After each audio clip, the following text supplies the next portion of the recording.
guys, welcome back to the new video of Accounts Possible with Anu sir. Friends, आज का topic है accounting equation और part है सी। इससे पहले ए और बी पार्ट में हम लोग पढ़ चुके हैं।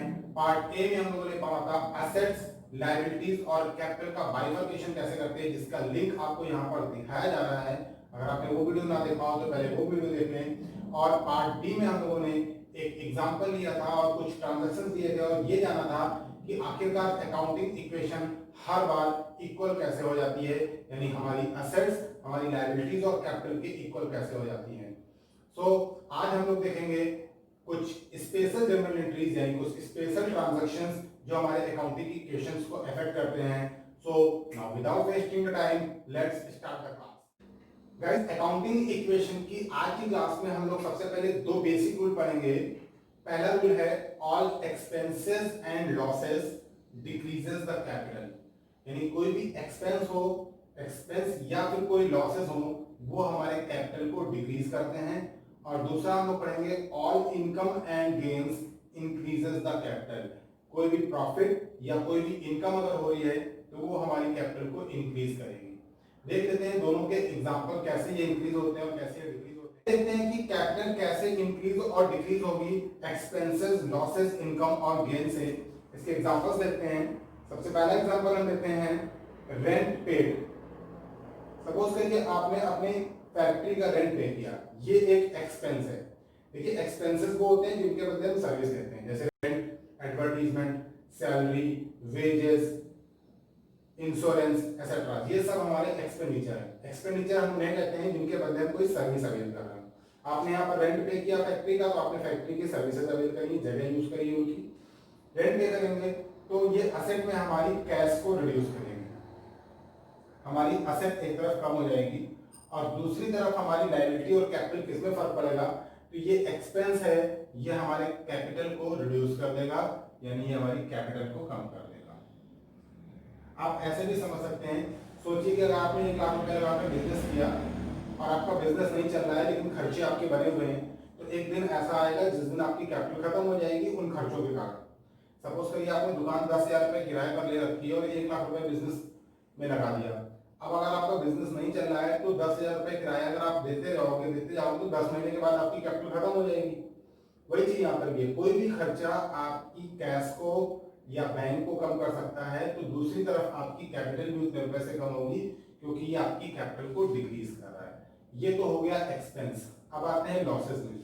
लॉसेस के लिए देखिए कैसे क्या कर सकते हैं। Sold goods costing 1800 for 1500। ध्यान से समझिएगा, सोल्ड गुड्स कॉस्टिंग 1800 फॉर 1500। 1800 रुपए का गुड्स है, इसको हमने 1500 रुपए में बेच दिया। 1800 का गुड्स है तो स्टॉक से 1800 रुपये कम हो जाएंगे क्योंकि आपकी असेट है, ठीक। लेकिन दूसरी तरफ 1500 रुपये आपकी कैश बढ़ जाएगी, 1500 से आपकी कैश बढ़ गई, ये भी आपकी असेट है। एक ट्रांजेक्शन असेट साइड में बाहर है, एक ट्रांजेक्शन असेट साइड में घटा रहा है, लेकिन अभी अमाउंट का अंतर है क्योंकि स्टॉक कम हुआ है आपका 1800 से और कैश आपकी बढ़ी है 1500 से। 300 रुपये का डिफरेंस आ रहा है, ये 300 रुपये का डिफरेंस लॉस है आपका। क्यों? क्योंकि 1800 रुपए का गुड्स आपने 1500 रुपए में बेचा है, तो 300 रुपए आपने लॉस बियर किया है। ये लॉस आपकी दूसरी तरफ कैपिटल कम कर देगा 300 रुपये से, यानी कि लॉसेस जो है वो आपकी कैपिटल को डिक्रीज करते हैं। एक्सपेंसेस और लॉसेस आपकी कैपिटल को डिक्रीज करते हैं। अब देखते हैं इनकम और गेन हमारी कैपिटल को इंक्रीज करते हैं। कैसे इंक्रीज करते हैं, इनके भी दो ट्रांजेक्शन दे रहे हैं। जैसे मान लीजिए पहला ट्रांजेक्शन ले लिया कमीशन रिसीव्ड। अगर आपको कमीशन रिसीव्ड होगा तो आपकी असेट साइड में कैश बढ़ जाएगी, असेट साइड में कैश बढ़ गई और दूसरी तरफ आपकी कैपिटल बढ़ जाएगी क्योंकि ये आपकी इनकम है, ठीक। कैपिटल बढ़ जाएगी तो आपकी इनकम आपकी कैपिटल को इंक्रीज कर देती है, ठीक। इसी तरीके से अगर यहाँ पर प्रॉफिट हो जाए, जैसे ऊपर वाले ट्रांजैक्शन में हमने लॉस में गुड्स को सोल्ड किया था, इस बार गुड्स को हम प्रॉफिट में सोल्ड करेंगे। Sold goods costing 1800 for ₹2100। इस बार 1800 का गुड्स हमने 2100 में बेचा है, तो स्टॉक से हमारे 1800 कम हो जाएंगे, ये हमारी असेट है, और 2100 रुपये हमारी कैश में प्लस हो जाएगा क्योंकि पैसा आ रहा है 2100 का, ये भी हमारी असेट है। ठीक, एक तरफ असेट बढ़ रही है और एक तरफ असेट हमारी घट रही है, लेकिन अभी अमाउंट का डिफरेंस है क्योंकि स्टॉक कम हुआ है 1800 से और कैश बढ़ी है 2100 से। अब 300 रुपए का जो डिफरेंस आ रहा है ये हमारा प्रॉफिट है क्योंकि 1800 के गुड्स को आपने 2100 में बेचा है, 300 का प्रॉफिट आपने अर्न किया है, ये प्रॉफिट आपकी कैपिटल को बढ़ा देगा 300 से। तो ये आपने समझा कि कैसे हमारे एक्सपेंसेस और लॉसेस कैपिटल को डिक्रीज करते हैं और कैसे हमारी इनकम और गेन्स कैपिटल को इंक्रीज करते हैं। तो कैपिटल का ट्रांजैक्शन आपने समझा है। अब हम लोग समझेंगे आउटस्टैंडिंग, प्रीपेड, एक्रूड और एडवांस का ट्रीटमेंट अकाउंटिंग इक्वेशन में कैसे करते हैं। सबसे पहले ये समझिए कि आउटस्टैंडिंग एक्सपेंसेस होते हैं। आउटस्टैंडिंग एक्सपेंसेस का मतलब होता है ऐसे खर्चे जिनकी सर्विस आप ले चुके हैं, सर्विस आप ले चुके हैं लेकिन अभी आपने उसका पेमेंट नहीं किया है। जैसे मैंने इसका एग्जांपल पहले बताया है कि अगर आपका जनवरी का इलेक्ट्रिसिटी का बिल आ गया है और आपने उसको पे नहीं किया है, तो भैया जब तक आप उसको पे नहीं कर दोगे तब तक वो आउटस्टैंडिंग एक्सपेंसेस माना जाएगा। डे 1 के यानी पार्ट 1 में भी हमने बताया है कि आउटस्टैंडिंग हमारी एक लायबिलिटी होती है। इसकी जो और नाम है, इनको और किस नाम से जानते हैं वो भी समझ लीजिए। आउटस्टैंडिंग एक्सपेंसेस को हम लोग येट टू बी पेड भी कहते हैं। येट टू बी पेड का मतलब देना बाकी है, अनपेड भी कहते हैं, देना बाकी है। ड्यू बट नॉट पेड भी कहते हैं कि ड्यू हो गया है लेकिन अभी तक चुकाया नहीं गया है। ये हमारा ऐसा एक्सपेंस है जो हो तो चुका है लेकिन अभी आपने इसको मेट नहीं किया, यानी कि इसको आपने पे नहीं किया है। अब क्वेश्चन ये आता है कि अकाउंटिंग इक्वेशन में इसका ट्रीटमेंट क्या होगा। तो बहुत सीधा सा फंडा है, ये ऐसा एक्सपेंस है जो हो तो चुका है, बस आपने उसको पे नहीं किया है, यानी खर्चा तो वो बन चुका है, खर्चा हो चुका है, इसलिए ये आपकी कैपिटल को रिड्यूस करेगा। अभी थोड़ी देर पहले मैंने बताया कि एक्सपेंसेस आपके कैपिटल को रिड्यूस करते हैं और आउटस्टैंडिंग एक्सपेंसेस तो ऐसा खर्चा है जो आपके ऊपर चढ़ गया है, बस आपने उसको पे नहीं किया है। तो पे तो भैया करना पड़ेगा, अभी नहीं करोगे अगले महीने करोगे, अगले महीने नहीं करोगे तो उसके बाद करोगे, करना पड़ेगा, आउटस्टैंडिंग है वो। तो ये हमारी कैपिटल को कम कर रहा है क्योंकि खर्चा हो चुका है। दूसरी चीज ये आउटस्टैंडिंग है, आउटस्टैंडिंग हमारी लायबिलिटी होती है, तो लायबिलिटी साइड में आउटस्टैंडिंग का एक कॉलम बनाया जाएगा और उस कॉलम में इसको प्लस कर दिया जाएगा, आउटस्टैंडिंग एक्सपेंसेस। ध्यान रखिएगा आउटस्टैंडिंग एक्सपेंसेस में आप गलती कहां करोगे, आप आउटस्टैंडिंग एक्सपेंसेस में कैपिटल को कम करोगे और कैश को कम करोगे। कैश का यहाँ पर कोई रोल नहीं क्योंकि ये तो आउटस्टैंडिंग है, बकाया है। आउटस्टैंडिंग में कैश का तो कोई सिनेरियो बनता ही नहीं है, तो आउटस्टैंडिंग आपकी एक लायबिलिटी बढ़ जाएगी, कॉलम बनेगा और कैपिटल से रिड्यूस हो जाएगा। अब देखते हैं प्रीपेड एक्सपेंसेस का क्या होगा। गाइस अब आते हैं प्रीपेड एक्सपेंसेस में। प्रीपेड एक्सपेंसेस क्या होते हैं वो समझिएगा। प्रीपेड माने पहले से पे कर दिया है, यानी पहली चीज तो ये समझिए कि ये आपका एक्सपेंस है ही नहीं क्योंकि ये तो प्रीपेड है। प्रीपेड एक्सपेंस का मतलब है आपने पैसा पहले दे दिया है, सर्विसेज अभी तक आपने नहीं दी है। जैसे आप अपने स्कूल की फीस जमा करते हैं क्वार्टरली फीस जब आप जमा करते हैं तो 3 महीने एडवांस होती है, तो उसको हम लोग प्रीपेड कहते हैं। प्रीपेड का मतलब है पेड इन एडवांस, इसका एक्स्ट्रा नाम ये पेड इन एडवांस। इसी को हम लोग कहते हैं पेड फॉर नेक्स्ट ईयर, या इसी को हम लोग अनएक्सपायर्ड एक्सपेंसेस भी कहते हैं। ध्यान से समझिएगा, प्रीपेड एक्सपेंसेस हमारे एक्सपेंसेस नहीं होते हैं, प्रीपेड हमारी असेट होती है।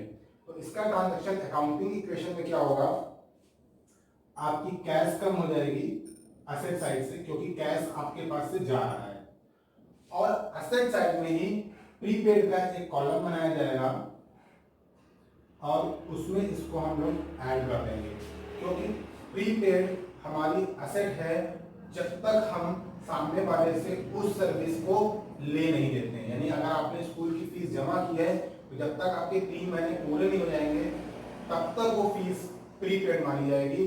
3 महीने पूरे होने पर वो खर्चा प्रीपेड के कॉलम से हट जाएगा। तो प्रीपेड हमारी असेट है और उसके लिए हमें कैश से माइनस करना है और प्रीपेड का एक कॉलम बनाना है असेट साइड में। अब यहां पर गलती आप क्या करोगे कि प्रीपेड एक्सपेंस देख के कैपिटल से माइनस कर दोगे। प्रीपेड आपकी कैपिटल को रिड्यूस नहीं करता है, प्रीपेड आपकी कैश को रिड्यूस करता है, और प्रीपेड एक तरफ आपकी असेट साइड में कॉलम बन जाता है प्रीपेड का, और उसमें जाके ऐड हो जाता है। ये हम आपको पहले बता चुके हैं कि प्रीपेड हमारी असेट है, आउटस्टैंडिंग हमारी लायबिलिटी है। अभी दो चीजें और बची हैं, एक्रूड और अब आते हैं एक्रूड इनकम पर। एक्रूड इनकम देखिए पहले जो दो चीजें आपने पढ़ी वो दोनों एक्सपेंसेस थे, अब आते हैं एक्रूड और एडवांस इनकम पर। एक्रूड इनकम का मतलब होता है अर्न्ड बट नॉट रिसीव्ड, यानी कि आपने इसको कमा लिया है लेकिन अभी आपको ये मिली नहीं है, इसी को कहते हैं येट टू बी रिसीव, मिलना बाकी है। ध्यान से सुनिएगा, मैंने भी क्या बोला, कमा लिया है यानी ये आपकी इनकम हो चुकी है। अगर आपने इसको कमा लिया है तो ये आपकी कैपिटल को इंक्रीज करेगी, क्योंकि ये आपकी इनकम है, कैपिटल आपकी इंक्रीज हो जाएगी।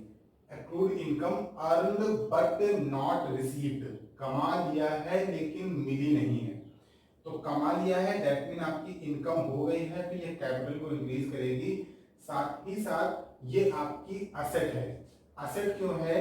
क्योंकि एक्रूड इनकम का मतलब है अर्न, कमा लिया है लेकिन मिली नहीं है, तो मिली नहीं तो क्या हुआ, वो तो नहीं ना हमारी असेट, वो चीज हमारी तो हो गई, कमा तो लिया हमने। तो असेट साइड में एक्रूड का एक कॉलम बनेगा और उस कॉलम में इसको हम लोग ऐड कर देंगे। तो एक्रूड इनकम मैंने आपको थोड़ी देर जो पहले वाला वीडियो पढ़ाया था उसमें बताया भी था कि एक्रूड हमारी असेट होती है। एक्रूड इनकम हमारी असेट बढ़ जाएगी और दूसरी तरफ हमारी कैपिटल बढ़ जाएगी। ध्यान रखिएगा एक्रूड इनकम में येट टू बी रिसीव्ड लिखा है, अर्न बट नॉट रिसीव्ड लिखा है, इसका मतलब कैश का कोई सीन नहीं है, कैश यहाँ पर कहीं पर भी नहीं आएगी। अब आते हैं अगले पॉइंट पर। अगला पॉइंट है हमारा एडवांस इनकम। एडवांस इनकम का मतलब है रिसीव्ड इन एडवांस, कहने का मतलब है आपको पैसा मिल गया है लेकिन अभी आपने उसकी सर्विस नहीं प्रोवाइड करी है। भैया सर्विस नहीं प्रोवाइड करी है और पैसा मिल गया है, और अगर सर्विस नहीं दी तो क्या करना पड़ेगा, उसका पैसा वापस करना पड़ेगा, यानी कहीं ना कहीं ये हमारी लायबिलिटी है। अनअर्न्ड इनकम बोलते हैं, क्योंकि आपने कमा लिया है, सॉरी आपको पैसा मिल गया है लेकिन आपने उसको सर्विस अभी नहीं दी है। रिसीव्ड इन एडवांस, साफ साफ इसका नाम है, पैसा आपने ले लिया है, उसको सर्विस अभी नहीं दी है।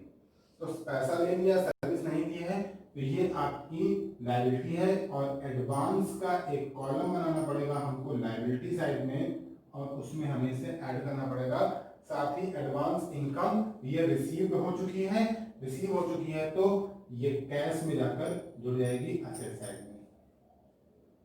ठीक, ये एडवांस इनकम है, अभी आपने इसको सर्विस इसकी नहीं दी है, इसलिए आप इसको अपनी इनकम ना मानिए और कैपिटल में इसे नहीं जोड़ेंगे।